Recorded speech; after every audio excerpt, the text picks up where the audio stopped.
శ్రోతలకు నమస్కారం. ఈ మా ఆనంద జీవితం అను కార్యక్రమంనకు స్వాగతం. ఈరోజు మనకు వాక్యం అందించువారు సహోదరుడు జోసెఫ్ నందిగాల. ఆనంద జీవితము ఫీబా శ్రోతలకు ప్రభువైన యేసుక్రీస్తు నామమున హృదయపూర్వక వందనములు చెల్లిస్తూ ఉన్నాము. ప్రియులారా, మీరందరూ కూడా ప్రభు యొక్క మహాకృపను బట్టి క్షేమముగాను సంతోషముగాను ఉన్నారు అని మిమ్మలను బట్టి దేవుని స్తుతిస్తూ ఉన్నాము. మీ కొరకు ప్రార్థన చేస్తూ ఉన్నాము. రండి, మనము దేవుని వాక్యాన్ని చదువుకుందాము. అపోస్తలుడైన పౌలు ఫిలిప్పీలకు రాసిన పత్రిక 3వ అధ్యాయము 1వ వచనం నుండి 3వ వచనం వరకు ఉన్న వాక్య భాగాన్ని మనం చదువుదాం. ఫిలిప్పీలకు రాసిన పత్రిక 3వ అధ్యాయము 1వ వచనం నుండి 3వ వచనం వరకు. మెట్టుకు నా సహోదరులారా, ప్రభువునందు ఆనందించుడి. అదే సంగతులను మీకు వ్రాయుట నాకు కష్టమైనది కాదు, మీకు అది క్షేమకరము. కుక్కల విషయమై జాగ్రత్తగా ఉండుడి, దుష్టులైన పనివారి విషయమై జాగ్రత్తగా ఉండుడి, ఈ ఛేదన నాచరించు వారి విషయమై జాగ్రత్తగా ఉండుడి. ఎందుకనగా శరీరమును ఆస్పదము చేసుకొనక దేవుని యొక్క ఆత్మ వలన ఆరాధించుచు క్రీస్తు యేసునందు అతిశయపడుచున్న మనమే సున్నతి ఆచరించువారము. చదవబడిన వాక్య భాగాన్ని దేవుడు దీవించి ఆస్వాదించునుగాక. ప్రియులారా, ఈ ఫిలిప్పీలకు రాసిన పత్రికను అనేక సార్లు సంతోషము ఆనందము అనే మాట పౌలు గారు రాశాడు కాబట్టి దీనిని ఆనంద పత్రిక. ఆయన చెరసాలలో ఉండి ఒక ఖైదీగా ఉండి కూడా ఆనందాన్ని అనుభవిస్తూ ఫిలిప్పీ సంఘానికి కూడా అటువంటి ఆనందాన్ని ఏ విధంగా అనుభవించాలో తన పత్రిక ద్వారా వ్రాస్తూ ఉన్నాడు. మనం చదువుకున్నటువంటి ఈ 3వ అధ్యాయంలో మొదటి వచనము, మెట్టుకు నా సహోదరులారా. పైన మొదటి అధ్యాయము 2వ అధ్యాయంలో కొన్ని విషయాలు చెప్పిన తరువాత దానిని సంక్షిప్తపరుస్తున్నట్టుగా, దానిని ఒక ముగింపులోకి తీసుకొస్తున్నట్టుగా మెట్టుకు చివరకు ప్రభువునందు ఆనందించుడి అన్నాడు. దేవునికి స్తోత్రం. ప్రభువునందు ఆనందించుడి. మన కార్యక్రమం పేరు ఆనంద జీవితము. ఈ కార్యక్రమమునకు ఆధారమైనది, ప్రాముఖ్యమైనది ఈ మొదటి వచనములో ప్రభువునందు ఆనందించుట అనే మాట. ఈ ప్రభువునందు ఆనందించుట అనేది మనకు ఏమి తెలియజేస్తుంది అంటే, rejoicing is connected with relationship. ఆనందము అనేది సంబంధాన్ని బట్టి కలిగేది అనే విషయము మనకి ఇక్కడ స్పష్టంగా అర్థమవుతుంది. ఎవరితో సంబంధము? ప్రభువునందు అనేది. ఇక్కడ చెప్పబడినటువంటి ఈ ఆనందము ఎవరిలో, ఎవరి యందు, ఎవరిలో ఈ ఆనందం ఉంటుందో పౌలు గారు చాలా స్పష్టంగా మాట్లాడుతూ ఉన్నాడు. ఇది ప్రభువునందు ఆనందము అనేది.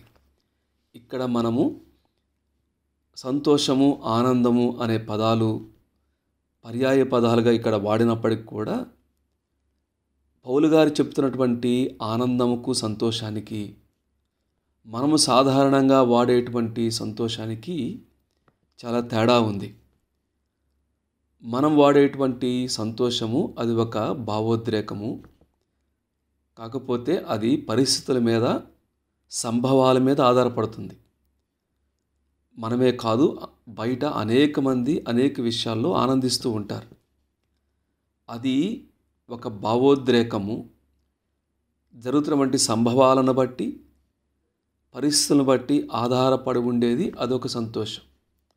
కానీ ఇక్కడ పౌలు గారు చెప్తున్నటువంటి సంతోషము, ఈ సంతోషము యేసుక్రీస్తు ప్రభువారితో ఉన్నటువంటి సంబంధంలో నుండి వచ్చేటువంటి సంతోషము. ఈ సంతోషము ఎవరైతే యేసుక్రీస్తు ప్రభువుతో సంబంధం కలిగి ఉంటారో వారిలో పరిశుద్ధాత్మ దేవుడు కలిగించేటువంటి ఆనందము, సంతోషం. ఇది లోతైన మార్పులేని నిజమైన అంతరంగాల్లో నుండి, హృదయములో నుండి వచ్చేటువంటి అది భావము, భావోద్రేకము. ఇది బయట నుండి లోపలికి వచ్చేది కాదు, లోపల నుండి బయటకు వచ్చేటువంటి సంతోషము, ఆనందం. దేనిని బట్టి? యేసుక్రీస్తు ప్రభువారితో ఉన్నటువంటి సంబంధాన్ని బట్టి. ఒక ప్రశ్న ఏమిటంటే, ఎవరైతే యేసుక్రీస్తు ప్రభువునందు విశ్వాసం ఉంచుతారో వారు దేవుని కుమారులు, దేవుని కుమార్తెలు అవుతారు. దేవునితో వారికి ఒక సంబంధం ఏర్పడుతుంది. తన్ను ఎందరు అంగీకరించారో, అనగా తమ నామమందు విశ్వాసం ఉంచు వారికి దేవుని కుమారులకుటకు ఆయన అధికారం అనుగ్రహించాడు అన్నట్టుగా ఎవరైతే యేసుక్రీస్తు ప్రభువునందు విశ్వాసం ఉంచుతారో వారు దేవునితో ఒక చక్కని సంబంధాన్ని కలిగి ఉంటారు. ఆ సంబంధములో నుండి వచ్చేటువంటి ఒక భావోద్రేకము, లోతైనటువంటిది ఈ సంతోషము, ఈ ఆనందం. ఎందుకంటే ఈ సంబంధంలో నాతో పాటు ఎప్పుడు కూడా ప్రభువారు ఉన్నారు. ఆయన నాలో ఉన్నాడు, నేను ఆయనలో ఉన్నాను. ప్రభువునందు ఆనందించుడి, నేను ఆయనలో ఉన్నాను. కాబట్టి ఆయనతో నాకు ఒక సంబంధం ఉంది. కాబట్టి ఆ సంబంధములో నుండి కలిగేటువంటి, అంతరంగంలో కలిగేటువంటి సంతోషము, ఇది దేవుని సన్నిధి స్పృహ. ఆయన సన్నిధి, ఆయన నాతో పాటు ఉన్నాడు, నేను ఆయనలో ఉన్నాను అనేటువంటి భావనలో నుండి, ఒక నమ్మకములో నుండి, విశ్వాసములో నుండి, అనుభవములో నుండి కలిగేటువంటి నిజమైనటువంటి సంతోషము. ఈ సంబంధము సమీపత్వం, ఇది అన్యోన్యత. ఇదేదో తెచ్చిపెట్టుకుంది కాదు. ఉదాహరణకు, ఒక తల్లికి బిడ్డ పుట్టినప్పుడు ఆ చిన్న బిడ్డ ఆ తల్లికి ఏమీ ఇవ్వడు, ఏమీ దానము చేయుడు, ఏమి ఇవ్వడు, సహాయం చేయడు, సహకరించడు. ఆ చిన్న బిడ్డ, పుట్టిన బిడ్డ తల్లికి ఏమీ ఇవ్వకపోవచ్చు. కానీ ఆ బిడ్డను చూసినప్పుడు ఆ తల్లి హృదయములో నుండి సంతోషం ఉంటుంది, ఆనందం ఉంటుంది. అది సంభవాలను బట్టో లేకపోతే అది వేరే ఏదో చేశాడు కాబట్టి కాదు. అట్లానే దేవునితో ఉన్నటువంటి లోతైనటువంటి అన్యోన్యత, నా విషయాలన్నీ కూడా ఆయనకి తెలుసు, ఆయన విషయాలన్నీ కూడా నేను అర్థం చేసుకుంటూ ఉన్నాను అనేటువంటి ఒక అన్యోన్య సంబంధములో నుండి వచ్చేటువంటి సంతోషము. ఆయన సన్నిధి, నేను ఆయన సన్నిధిలో ఉన్నాను అనే దాని వచ్చేటువంటి సంతోషము. ఒక లోతైన అన్యోన్యత సంబంధములో నుండి వచ్చేటువంటి సంతోషం. ఎవరితో? దేవునితో. ఇది దేవుడు నన్ను ప్రేమిస్తున్నాడు, నన్ను ప్రేమించేటువంటి వ్యక్తి యందు నేనున్నాను, నన్నుగా అంగీకరిస్తాడు. నా బలము, నా బలహీనతలు, నా సమస్తమును ఎరిగినటువంటి, నన్ను ప్రేమించేటువంటి, విడువని ఎడబాయినటువంటి, నన్ను ఆదరించేటువంటి, ధైర్యపరిచేటువంటి ఒక వ్యక్తితో ఉన్నటువంటి సంబంధములో నుండి కలిగేటువంటి సంతోషము, ఇది ఆనందము. ఒక భద్రత.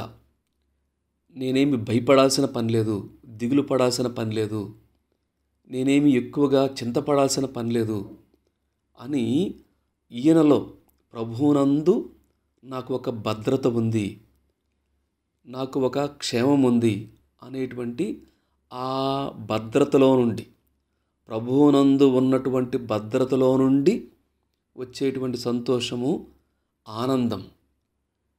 నన్ను బలపరుస్తాడు. అనేకమైనటువంటి బలహీనతలు నాకు ఉంటాయి, అయినా ప్రభువునందు నేను ఉన్నాను కాబట్టి ఆయన నన్ను బలపరుస్తాడు. ఆయన నాకు కావలసినవన్నీ కూడా ఇస్తాడు. నా భవిష్యత్తు ఆయన చేతిలో ఉంది. ఆయన చిత్తం లేకుండా ఏది జరగదు. సమస్తము ఆయన ఆధీనంలో ఉంది. ఆయన లేకుండా ఏది కూడా నా జీవితంలో జరగదు అనేటువంటి ఒక ప్రగాఢమైన, దృఢమైన, నిశ్చయమైనటువంటి ఒక నమ్మకము, విశ్వాసము, ఒక సంబంధంలో నుండి వచ్చేటువంటి ఇది ఆనందము, ఇది సంతోషము. అందువల్లనే ప్రభువునందు ఆనందించుడి.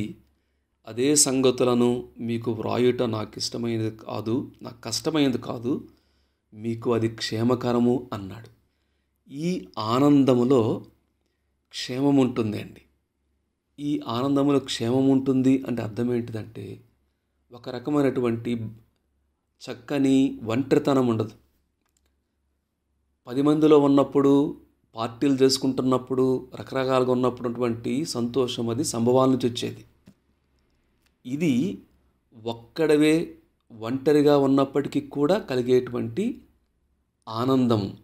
ఇది క్షేమకరమైన ఆనందం.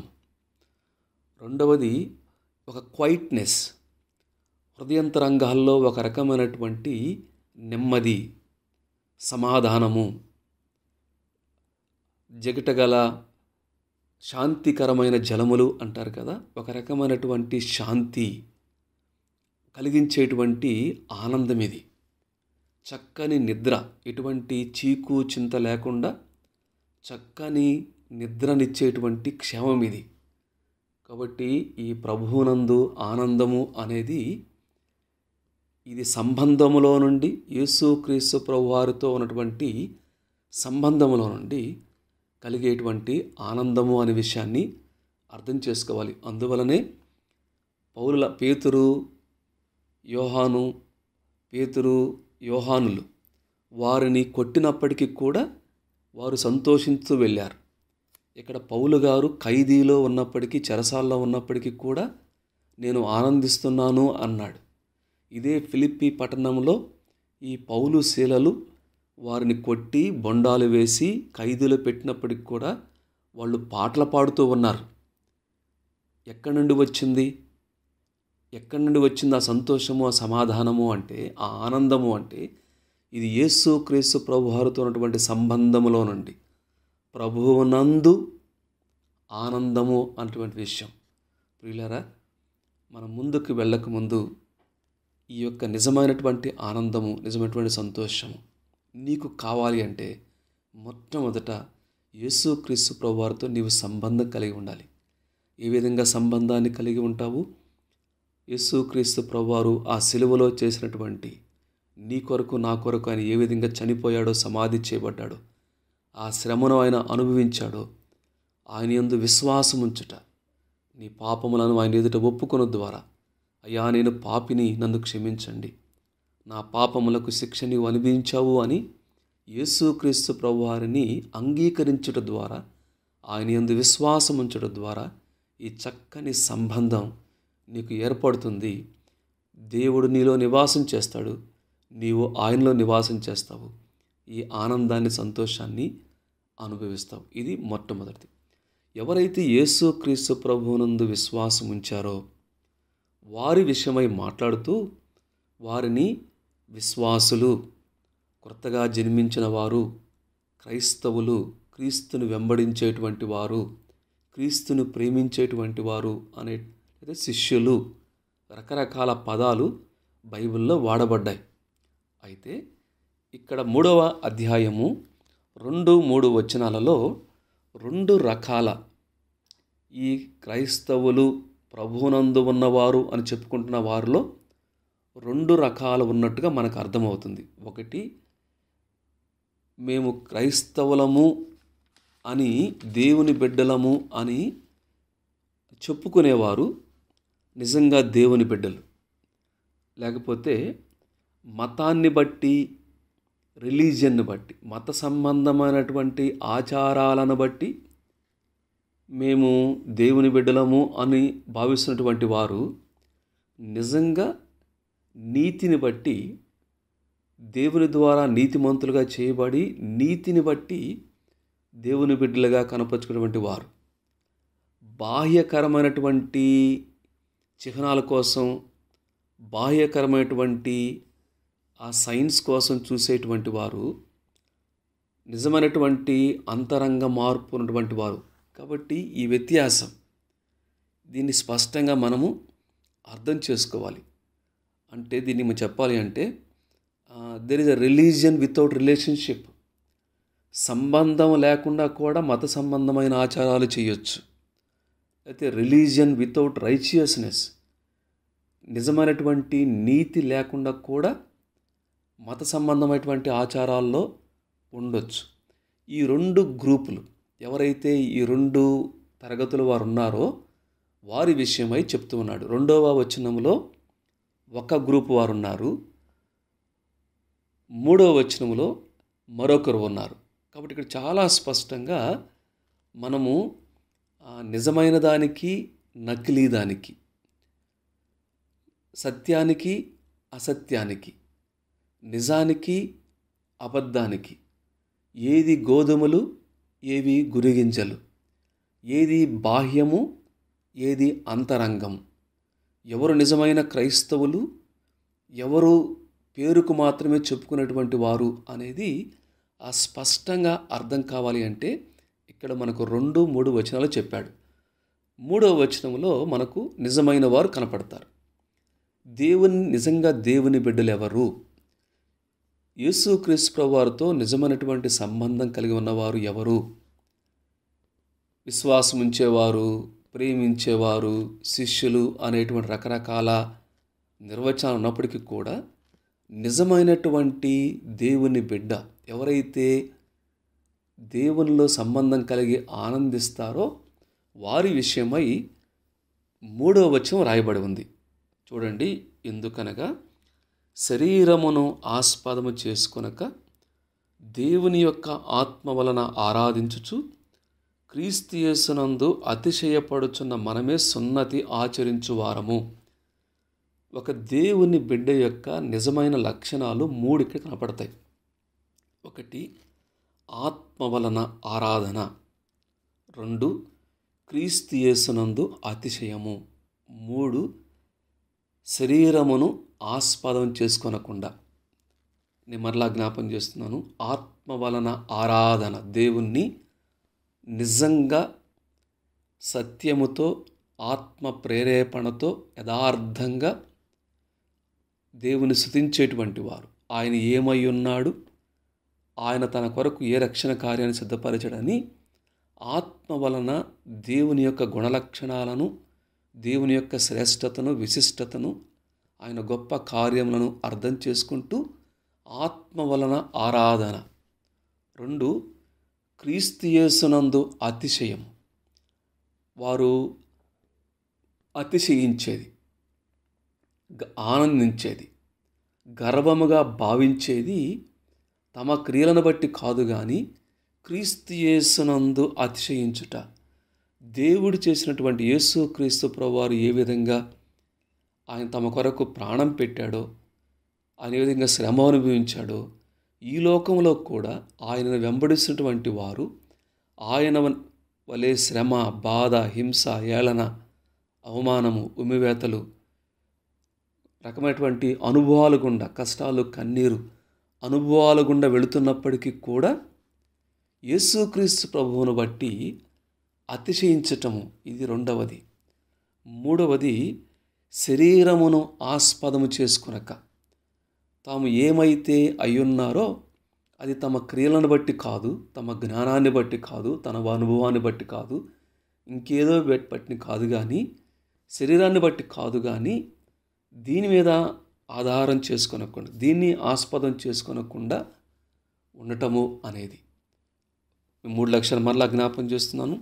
ఆత్మ వలన ఆరాధన, క్రీస్తు యేసునందు అతిశయము, శరీరమును ఆస్పదము చేసుకొనకుండా తమ యొక్క భవిష్యత్తు యొక్క నడవడికలో కానీ ఇంక దేనిలో కూడా తమ యొక్క నిర్ణయాల్లో, తమ పరిచర్యలో, తమ యొక్క నడవడికలో ఏ విషయాల్లో కూడా శరీరాన్ని బట్టి, శరీర కోరికలను బట్టి, శరీర ఆశలను బట్టి, లోక సంబంధమైన తత్వాన్ని బట్టి, దాన్ని బట్టి కాకుండా ముందుకు వెళ్ళేటువంటి వారు, వీరు నిజంగా దేవునితో సంబంధం కలిగి ఉన్నవారు, నిజమైనటువంటి క్రైస్తవులు, నిజంగా దేవుని బిడ్డలు, వారు నిజంగా ప్రభువునందు ఆనందిస్తారు.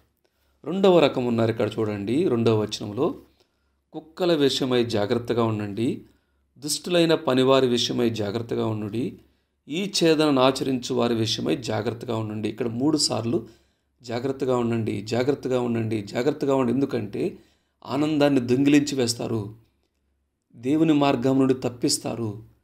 తెలియకుండానే నకిలీది సూడో అని చెప్పి అంటారు. తెలియకుండానే నకిలీ తీసుకొస్తారు.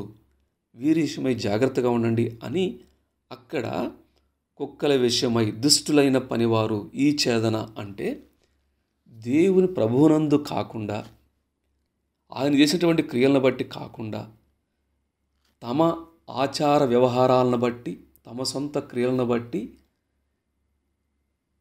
ఆధారపడి ఉంటుంది అని దాని మీద ఎక్కువగా దృష్టి పెట్టి ఈ లోక సంబంధమైనటువంటి మత సంబంధమైనటువంటి ఆచారాల మీద వారు ఆధారపడుతూ ఇతరులను కూడా దాని వైపుకు లాగేటువంటి వారి విషయమై జాగ్రత్తగా ఉండండి. వారు కలిపి చెరుపుతారు, రకరకాల తప్పుడు వాటిని తెలియకుండానే చొప్పిస్తారు. కాబట్టి అటువంటి వారు ఇక్కడ చాలా కఠినమైన భాష అక్కడ వాడాడు. కుక్కల్లాగా చీల్చివేస్తారు.